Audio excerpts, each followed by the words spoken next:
लातूर जिल्ह्यातील येरोळ ग्रामपंचायतीतील कथित गैरव्यवहाराची चौकशी करून तात्काळ फौजदारी कार्यवाही करावी या मागणीसाठी मागील 7 दिवसांपासून युवा संकल्प संस्था महाराष्ट्र राज्य यांच्या वतीने विभागीय आयुक्त कार्यालयासमोर आमरण उपोषण सुरू असून प्रशासन दखल घेत नसल्याचा आरोप करण्यात आला आहे।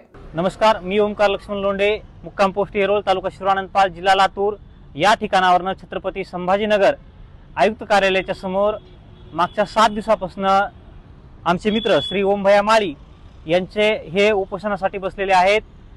हे उपोषणाच्या बसण्याच्या पाठीमागचं कारण असं आहे की आमच्या गावामध्ये मुतारी, कचरा कुंड्या, नाली सफाई, रस्ते, अंगणवाडी खेळणी, बेंचेस अशा वेगवेगळ्या कामांमध्ये 15वा वित्त आयोग, राज्य आयोग, मागासवर्ग आयोग, दलित वस्ती सुधारणा योजना अशा वेगवेगळ्या योजनांच्या माध्यमातून आलेल्या योजनाचे पैसे प्रत्यक्षदर्शी योजनांवरती खर्च न होता ते पैसे एखाद्याच्या खिशावरती खर्च झालेले आहेत।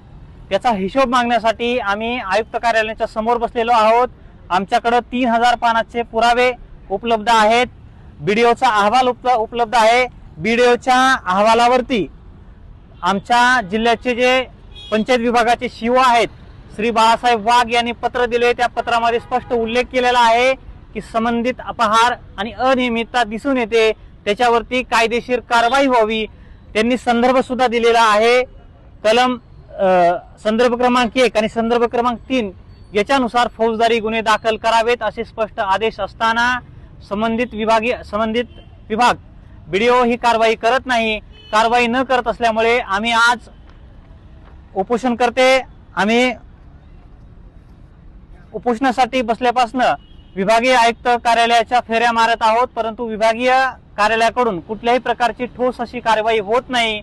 आज आयुक्त साहेब श्री जे श्रीकांत यांच्याकडे चर्चा करण्यासाठी गेलो असता त्यांनी या पत्राला केराची टोपली दाखवल्यासारखा प्रकार केलेला आहे। त्यांचं म्हणणं आहे की सीईओचं पत्र पाहिजे। जर सीईओचं पत्र पाहिजे असेल तर हे कोण आहेत? बाळासाहेब दत्तात्रय वाघ हे सुद्धा पंचायत विभागाचे सीईओ आहेत, परंतु त्यांनी या पत्राला केराची टोपली दाखवल्यासारखं केलेलं आहे व ते कुठलीही कारवाई करण्यास मना करत आहे। आमची पुढील दिशा हे राहील की आम्ही हे आंदोलन, आमच्या मागण्या जोपर्यंत पूर्ण होत नाहीत तोपर्यंत आम्ही श्वासाच्या शेवटच्या क्षणापर्यंत हे उपोषण चालूच ठेवू। आमच्या 2 मागण्या आहेत।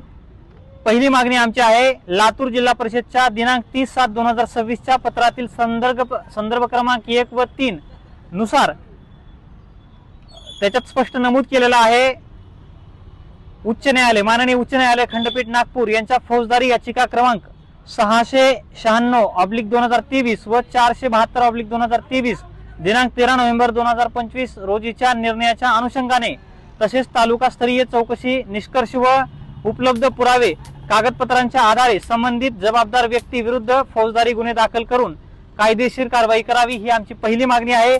व दुसरी मागणी अशी आहे संपूर्ण प्रकरणाची स्वतंत्र व निष्पक्ष विभागीय चौकशी तात्काळ स्थापन करावी। मित्रांनो, ही बातमी तुम्हाला कशी वाटली आमच्या कमेंट बॉक्समध्ये प्रतिक्रियेच्या स्वरूपात नोंदवायला विसरू नका।